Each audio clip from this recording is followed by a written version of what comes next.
네, 이슈앤피플 2부 막 시작됐습니다. 2부의 첫 번째 코너는 잘 채운 뉴스 정채훈입니다. 네, 잘 채운 뉴스의 정채훈 씨 모셨어요. 어서 오세요. 네, 안녕하세요. 네, 첫 번째 소식입니다. 러시아 캄차카 반도에서 73년 만에 규모 8.8의 지진이 발생했어요. 그렇습니다. 러시아 동부 오호츠크해에 접해 있는 캄차카 반도에서 강진이 잇따라 발생해 근처 지역에 일부 재난이 발생했습니다. 네, 러시아와 일본에는 쓰나미 경보와 함께 해안가 주민의 긴급 대피 명령이 떨어졌고요. 하와이와 필리핀 등도 쓰나미에 대비 중입니다. 네, 아직 지진으로 인한 피해가 대규모로 발생했다는 소식은 전해지지 않고 있는데요. 그 해당 지역의 항구 도시에서 쓰나미로 인한 침수 피해가 일부 보고됐습니다. 네, 처음에 규모 8.8의 강진이 발생한 뒤에 규모 7.0, 6.5, 5.0의 여진이 계속 이어지고 있는데요. 네, 러시아 지질 당국은 규모 8.8의 지진이 러시아 극동 지역에서 1952년 이후 73년 만에 발생한 가장 큰 규모의 지진이었다고 밝혔습니다. 아니 이 정도면 우리를 포함한 주변 국가들에도 영향이 미칠 수 있는 정도의 규모 아닌가요? 네, 우선 일본은 그 강진 영향권에 있는 지역에 쓰나미 경보와 주의보를 내렸습니다. 홋카이도 동부에 최고 3m 높이의 쓰나미가 도달할 거란 예측이 나왔지만 네, 현지 언론에 따르면 30cm 정도의 쓰나미가 관측됐다고 해요. 네, 하와이 호놀룰루 등도 파괴적 쓰나미가 예상된다면서 해안에 대피령을 내렸고요. 또 필리핀과 뉴질랜드도 캄차카 반도 지진 여파 대비에 들어갔습니다. 한반도 해안에는 0.3m 미만의 쓰나미가 올 수 있다는 초기 예측이 있었는데 기상청 설명에 따르면 캄차카 반도 지진이 국내에 주는 영향은 없을 거라고 하네요. 다행입니다. 네, 다행입니다.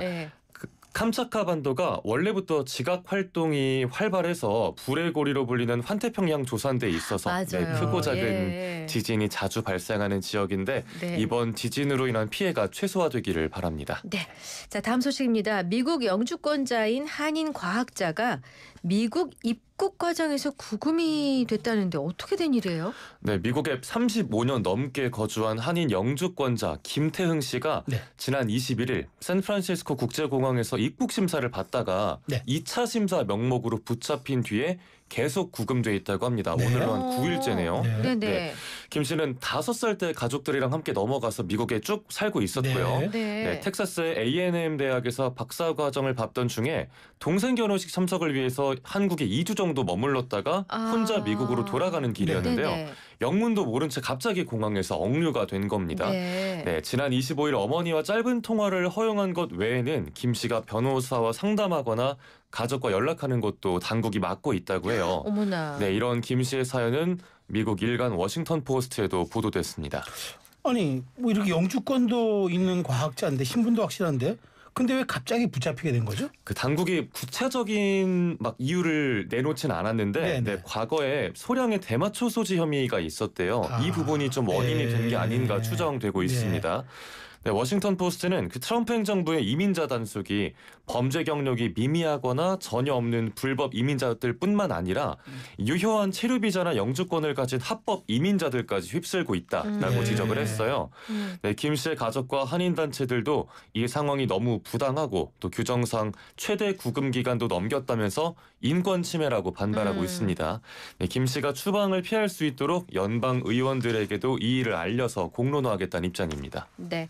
다음 소식입니다. 고용노동부와 경찰이 최근 노동자 사망 사고가 있었던 한솔재지를 압수수색했다고요? 그렇습니다. 지난 16일에 한솔재지 대전 신탄진 공장에서 폐종이 등을 펄프 제조기 탱크에 옮겨 넣는 작업을 하던 30대 노동자 A씨가 개폐기 구멍을 통해 기계 내부로 추락해서 숨지는 사고가 있었는데요. 회사 측이 당일에 이 사고 사실을 인지하지 못했고요. A씨는 가족의 신고를 받고 출동한 경찰에 의해서 다음날 새벽이 돼서야 발견이 됐습니다. 노동당국은 압수수색을 통해 구체적인 사고의 원인 규명과 함께 중대재해처벌법과 산업안전보건법 위반 여부 등에 대한 조사에 들어갔습니다. 네, 참 이게 안타깝습니다. 근데 진짜 사고는. 근데 이제 최근 이재명 대통령이 이제 산재 사망 사고가 있다는 일부 기업들에 대한 질타를 강하게 했잖아요. 국무위원 석상에서도. 맞아요. 네, 어제 국무회의였죠. 네, 올해 들어서 포스코 ENC 등 그 구체적인 기업 이름도 언급을 했고요. 사망 사고가 연이어 있었던 사실을 언급하면서 똑같은 방식으로 사망 사고가 나는 건 결국 죽음을 용인하는 것이고 심하게 얘기하면 미필적 고의에 의한 살인이라는 단어까지 쓰면서 강도 높게 질타를 했죠. 네, 국무회의에서는 사망사고가 잇따르는 기업에 대한 형사처벌과 징벌적 손해배상, 공공입찰 참여 제한, 영업정지 조치, 또 은행 대출 제한 등 불이익 조치도 거론됐습니다. 여러 기업들, 특히 고위험 업종인 건설업계와 조선업계 등이 안전관리 강화에 나서고 있는데요. 산업 현장에서의 안타까운 사고가 더 없기를 바라봅니다. 네. 자, 다음 소식입니다. 이태원 참사 진상 규명을 위한 검경 합동수사팀이 출범했다고요? 네, 이재명 대통령이 지난 16일에 유족들을 만나서 진상 규명을 위한 조사단을 꾸리겠다고 약속한 지 2주 만에 검경 합동수사팀이 출범한 건데요. 네. 수사팀은 이태원 참사의 원인과 구조 활동, 대응 상황의 적정성 등 사건을 둘러싼 의혹 전반과 피해자 유족에 대한 2차 가해 사건을 수사할 계획입니다. 서울 서부지검에 20여 명 규모로 수사팀을 설치하고요. 대검 형사부가 직접 지휘한다고 하네요. 근데 이제 지난해 이태원 참사 진상규명과 재발 방지를 위한 특별조사위원회가 여야 합의로 출범했었는데 맞아요. 네. 또 지금 출범한 건 어떻게 또 다른 거죠? 그럼? 네, 그 지난해 9월 출범한 특조위에는 강제 수사권이 없었죠. 그래서 네. 사실관계 규명에 한계가 있다는 지적이 나왔습니다. 이에 대통령이 직접 진상규명 조사단 편성을 약속하면서 전환점을 맞게 됐는데요. 네. 참사가 발생한 지 벌써 1000일이 넘었더라고요. 네네. 네, 합동수사팀은 국민적 관심이 집중된 사안이고 유족들의 고통이 장기간 동안 지속되는 만큼 더 신속하고 철저하게 진상을 규명하고 더 나아가서 우리나라 재난 대응 체계 전반의 구조적인 문제점도 점검한다는 입장입니다. 네. 자, 마지막 소식입니다. 세계 최초로 7대륙 최고봉을 등정하고 3극점에 도달했던 산악인 허영호 대장이 별세하셨군요. 예. 고 허영호 대장이 1987년 한국인으로는 처음으로 겨울철에 에베레스트 정상을 정복했고요. 네. 2017년엔 국내 최고령인 63세로 에베레스트를 등정하는 등 국내 최다 에베레스트 등정 6회 기록도 보유를 하고 세상에. 있습니다. 예. 예, 1994년엔 남극점, 또 1995년엔 북극점을 등정하면서 세계 최초로 3극점 등정에 성공하기도 했고요. 네네. 에베레스트를 필두로 남미 아콩카과, 북미의 맥킨리, 아프리카의 킬리만자로, 오세아니아의 칼스텐츠, 유럽 엘브루즈와 남극 빈슨 메시프까지 등정하면서 세계 7대륙 최고봉의 정상도 밟았습니다. 네. 네, 고인은 담도암 투병 끝에 향년 71세로 별세했는데요. 고 허영호 대장의 위대한 업적을 기리면서 삼가 고인의 명복을 빕니다. 네. 자, 이제 오늘 준비된 뉴스를 모두 살펴봤네요. 자, 이제 잘 채운 퀴즈 부탁드립니다. 네, 오늘의 잘 채운 퀴즈입니다.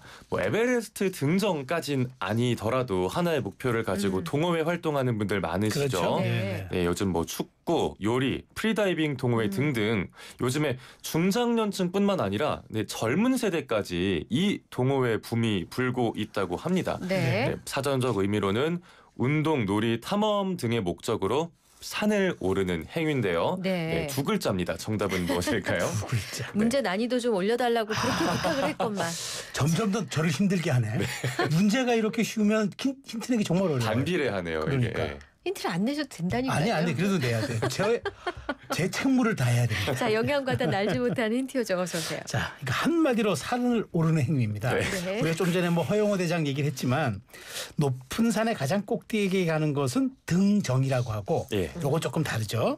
영어 표현으로는 하이킹, 트레킹, 마운틴 클라이밍 다양합니다만은 등반은 아니고요. 그건 아니에요. 아니에요. 등반은 아니에요. 네. 그래서 여기에 이제 유명한 글이 하나 있습니다. 네. 어떤 기자가 이제 왜 에베레스트에 가느냐고 그 영국 산악인 조지 말론이 이분도 에베레스트 등정했어요. 물으니까 네. 이분이 짧게 대답합니다. 산이 거기 있으니까요. 멋있다. 네, 그래서 근데 또 우리 또 여기 동호회를 즐기시는 분들은 좀 재미있는 게 동네 산을 가도 꼭 최고급 아웃도어 전문 장비를 착용해서 세계인들의 화제가 되기도 합니다. 네. 맞아요. 이 정도라면은 충분히 힌트가 된 걸로 보고 근데 공익적 관점에서 한마디 더 드리면 여기 갈 때 절대 화기 소지하시면 안 돼요. 절대 위험합니다. 예, 위험합니다. 그러니까 꼭 이거는 명심하시고 힌트는 여기서 마치겠습니다. 저는 일화라는 건 아니지만 하여튼 그 설악산을 올라가는데 네. 대청봉 올라가는데 얼마나 갖췄겠어요. 네. 온갖 그러니까 장비를. 또 근데 저기 머리가 하얀 할머니 한 분이 네. 고무신을 신고 가볍게. 지팡이 하나 메고 올라가시는 찐 고수시네요. 지팡이를 야, 그래서 역시 옆을 와. 지나치시는데 순간 너무 당황해가지고 그러니까 고수는 장비를 가리지 않는다. 표본. 그러니까요. 자, 샵 0945 우물정 0945 단문 50원 장문 100원 유료 문자 YTN 어플 유튜브 댓글창 열어두겠습니다. 5분 선정해서 선물 드립니다. 잘 채운 뉴스의 정채윤 씨 수고 많으셨어요. 네, 고맙습니다. 감사합니다. 네. 산울림의 너의 의미.